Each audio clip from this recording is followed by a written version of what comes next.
এই যে এখানে একটা রয়েছে স্কুল লিভিং সার্টিফিকেট, যেটাকে আমরা ট্রান্সফার সার্টিফিকেট বলি। এটা রয়েছে কি ক্লাস 4 থেকে 5-এ নতুনভাবে অ্যাডমিশনের জন্য।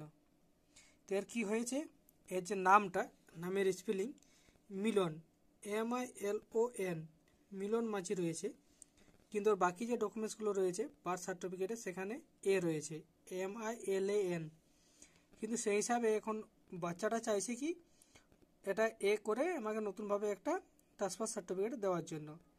তো এটা কীভাবে করবেন, সেটা তার জন্য কী করতে হবে, স্কুলে নিজেদের যে বাংলা শিক্ষা রয়েছে পোর্টাল, সেখানে যেতে হবে। কীভাবে, এই যে এখানে ডেস্কটপ রয়েছে আপনারা দেখতে পাচ্ছেন।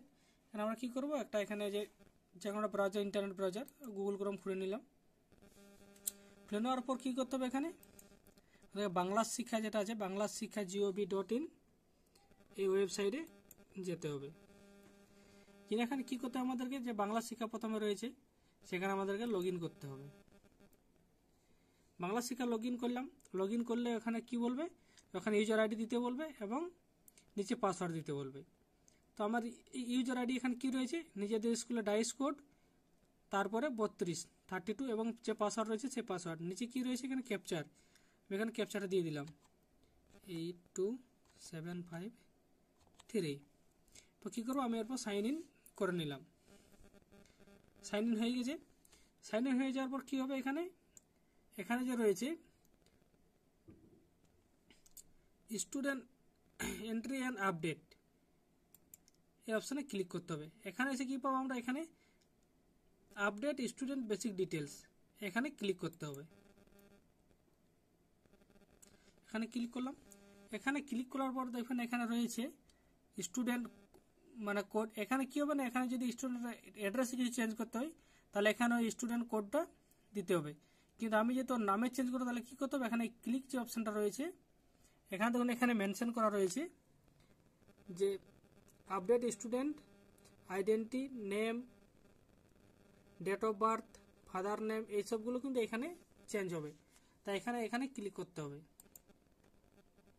ক্লিক করলাম। এবার কী করতে হবে, এখানে স্টুডেন্ট যে কোডটা রয়েছে সেই কোডটা দিতে হবে 07।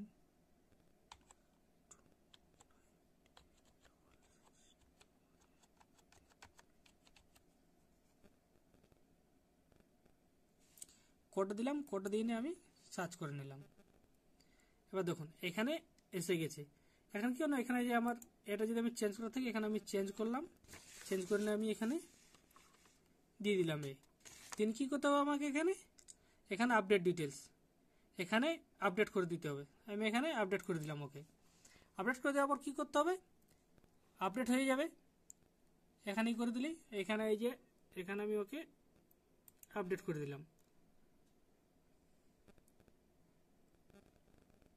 এই যে তাহলে কী হলো, আপডেট সাকসেসফুল হয়ে গেল। এরপর আমাকে কী করতে হবে, নতুন টিসি যেহেতু ওকে ঘুরে একটা দিতে হবে ট্রান্সফারে, আমি আবার ঘুরে এখানে চলে যাবো কোনখানে, স্টুডেন্ট প্রমোশন অ্যান্ড ট্রান্সফার, এখানে চলে গেলাম। এখানে আসার পর এই যে রয়েছে এখানে স্টুডেন্ট প্রমোশন অ্যান্ড ডিটেনশন, এখানে ক্লিক করতে হবে।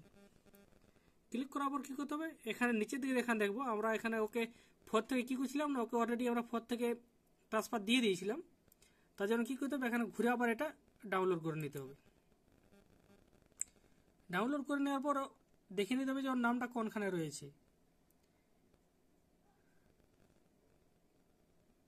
দেখুন এই যে এখানে রয়েছে, এখানে কি হয়েছে, ওর নামটা কিন্তু হয়ে ঠিক হয়ে গেছে।